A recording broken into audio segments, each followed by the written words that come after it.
Hey nerds, welcome back to my channel. In today's video, we are doing something totally awesome. I am building my first ever custom PC.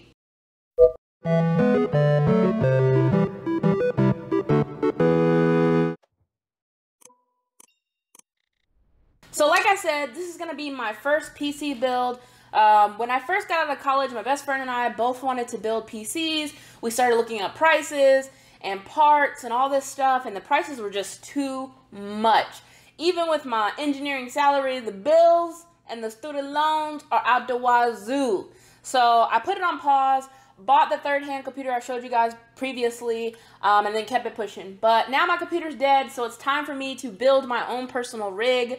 So here are all the parts and supplies that I'm gonna use for this build. So I'm gonna kind of walk through each one, tell you a little bit about it, and maybe why I chose it. Some I just chose because they're popular, and some I kind of sort of had a little bit of a reason, a little bit sort of. So I would like to give a disclaimer. Like I said, this is my first build. I am by no means an expert. Although my degree, my bachelor's degree is in electrical engineering, I did not specialize in like computer electronics and parts and things like that. So I had to do a lot of research going into this build in this video. So it took me a couple of weeks to really like decide on all of my parts, a lot of research, learning things that I didn't know, that I thought I knew enough about, and we made it to these parts here. It was also partially dependent upon availability. So with the pandemic happening, people are buying up all the computer parts from everywhere, and the prices are crazy. So I kind of had to go for like what was on par with real pricing and what was available and what I liked and what fits together. So let's go ahead and jump into each component, and then if you stick around for the next part of the series, you'll actually see me building the computer, which should be fun. It's gonna take me some hours because I'm gonna be watching videos as I try to do it, because I've never done it before. I guess we'll start with my motherboard, so I'm gonna have to kind of change what it is that you're seeing at the moment. So let's go ahead and do that. I got the MSI MPG Z390 Gaming Edge AC. Okay, so this motherboard supports Intel chipsets. It is Wi-Fi and Bluetooth enabled, and those were two things that I was looking for. They weren't necessarily a requirement, but they were definitely something that would be great to have if I could find it kind of within a decent budget. The next part that we got is my graphics card. So I decided to go with the MSI Gaming X 1660 Super GeForce GTX graphics card. It has 6 gigs of GDDR6 onboard RAM, which is great for me, once again, like I said, with video editing. The software I currently use requires a minimum of 4 gigs, and my current rig only has 2, so it's capable of running. It ran for 2 years for me, but I was kind of limited on some of the effects that I could do in my videos because it would overload. So it was definitely an upgrade to go to 6 gigs. Preferably, I did want to go to 8 gigs, but who got money for that? Not me. Y'all know I'm cheap. And I decided to go with the 1660 Super because from a lot of the benchmarking I saw, it was either on par or above the 1660 Ti and the regular standard 1660. So I figured this was a nice mid-range graphics card, and that's basically what I'm looking for.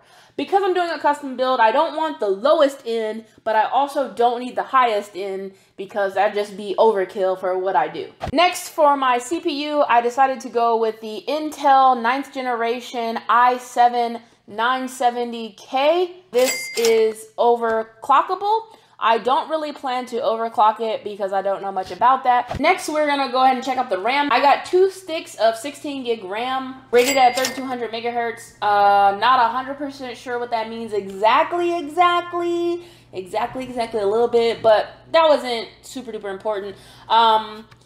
It's DDR4 and 16 gigs, 2 sticks. So 32 gigs, which is more than enough than what I'll need to run my PC smoothly, but I figured why not go a little bit overboard with my RAM, because I do a lot of like window processing, especially when I edit.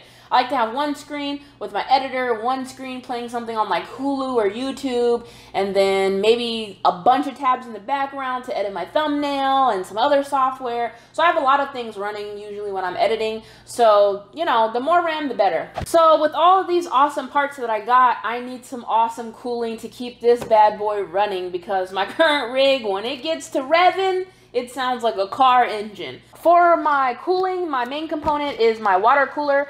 I decided to go with the Corsair H115i RGB Platinum. So this is a 280 millimeter all-in-one liquid cooler, and there's not much more else to say about this AIO. It had some of the top ratings for its price range. So to continue on with my build's cooling system, I got some additional 120 millimeter fans. I actually ended up getting 6 of them. So with all the pre-installed fans that come with my case and my all-in-one, there was enough room for me to fit 6 additional fans. So I went with the best kit that had 3 fans in it. Best bang for your buck, of course. I did a lot of video watching, benchmarking, and stuff like that to see its performance. And this is, I believe, a Chinese brand that I found on Amazon, and they perform pretty well. Okay, next let's move on to storage. So I ended up going with 3 separate drives for my storage. I have a 3.5-inch hard drive. This is the Seagate Barracuda. I got 4 terabytes, so this will be for all of my videos. Once I've edited and uploaded them to YouTube, I'll save a copy on this internal hard drive, and then after a certain point, I like to move them also to my external hard drive. Next, we have a 1 terabyte Samsung solid state drive. This is gonna be for most of my programs, you know, like my editing softwares and all of my apps and things like that. General use of my computer, everything will be saved here, where the hard drive was for my backups. And then lastly, a bit OD, but I decided to go ahead and listen to my friend, and I said, why not, if I'm gonna go all out for this build. And I got a 250 gig Samsung SSD as well. This one will only hold my operating system to help with a quicker boot load, because there's nothing else bogging down this SSD. And if I have any issues with my OS, then I only need to focus on this drive, and I don't have to worry about corrupting any of the other data on the rest of my drives. And lastly, for all of the main parts to my build, we have to power it all up with something, right? We got a 660 watt fully modular power supply. It is 80+ platinum rated for maximum efficiency. I actually didn't search for 80+ platinum. I was good with 80+ bronze or gold, preferably at least a bronze. But for what I was looking for this build, this just seemed like a good fit for the price. Read a lot of reviews, watched some different videos, but it's a little bit hard to go, you know, with reviews on power supplies unless people have had them for years, because sometimes, you know, they can work for a couple of years and then crap out on you. So the next things that we have are some items that'll make the build a little bit easier, a little bit cleaner, and more manageable. So first up, as we were speaking about cable management with the power supply, I had to get some things to help me with some cable management. So we got some Velcro straps and some zip ties. These 2 things I'll mostly just use for routing the cables in the back of the case to make sure they're all nice and clean and not shoved back there. I love these things. I currently have some red ones that I got from my job that help with a lot of my work cables and stuff, having to carry around a lot of stuff in my backpack. So I definitely recommend these to people who want to do any type of cable management. I have them in the nerd cave behind the TV. Y'all know that cable management is on point. Speaking of cables, for this build, I realized I wanted to look up everything and hope that I had all the connectors I needed, so that once I started the build, I didn't have to stop, because I wanted to record this video, and it's been so long since I've been researching parts, and I'm without a computer, so I want to get it done in one shot. So one thing that I realized that I needed was some additional SATA cables for my hard drives. Because I have 3 drives, my motherboard only comes with 2 SATA cables, so I needed some additional ones. So I just picked these up on Amazon, super duper cheap, great ratings, all that jazz. So one of the difficult things about my motherboard in particular is that most of the RGB pinouts are just for RGB. They're not ARGB, so they're not controllable. I only have 1. So from that 1 port, I needed to connect all 6 of these fans plus the 3 that are in this case. So I needed to figure out some way to do that. So my best friend and I'm not going to take it out of here because I don't want to accidentally fry a part of it. But it's really basic. It'll be linked in the description with the rest of the parts. But this is just a little hub where I can plug all of my fans into, and then connect the separate fans into their own fan headers. But this will help control the RGB lights in the individual fans, and I'll be able to do that via Mystic Sync, all from my one 5-volt header on my board. Okay, the last thing I want to show you guys are some supplies that I felt like were beneficial for me and my build. Like I said, with it being my first build, I want to be really meticulous as I'll allow myself to be. So I got a new screwdriver. This is a 7-inch screwdriver, I believe. It's got a number 2 head on it, which will be the size that I need for most of the parts in the build, basically all of them really. And it has a magnetic tip, which is definitely going to be useful because my case is huge and I don't want to lose any screws in there. Next, we have a little magnetic bowl. This is for some of my larger screws so that I don't drop them, lose them, whatever. This bowl is magnetic, like I said. So as soon as I drop a screw in there, that baby is not going anywhere. The other thing that I have to hold my screws is this dry erase mat that is also magnetic. And then the last 2 things that I got for my tools and extras are some anti-static grounding wrist straps and mat. So the first thing here is a grounding wrist strap. So I just connect this part to my wrist, but I'm gonna actually do it on my ankle because I hate having this thing on my wrist as I'm trying to like work. So I'm going to wrap it around my ankle. The main thing is that you need this pad here to be touching your skin. I'm going to ground this directly to a wall socket. If that's wrong, don't yell at me in the comments. I Googled it a bunch. The people said it's okay. Not directly to the grounding hole on the socket, but basically on the grounding screw that, you know, screws in the faceplate. And then additionally, you can't really see it, but you'll definitely see it in the build because it's already set up on the table, is an anti-static grounding mat. I got this on Amazon. I wanted to pay $5, but it was $5. But it was definitely the cheapest one I could find. It's just good for me, in my opinion, to have a mat.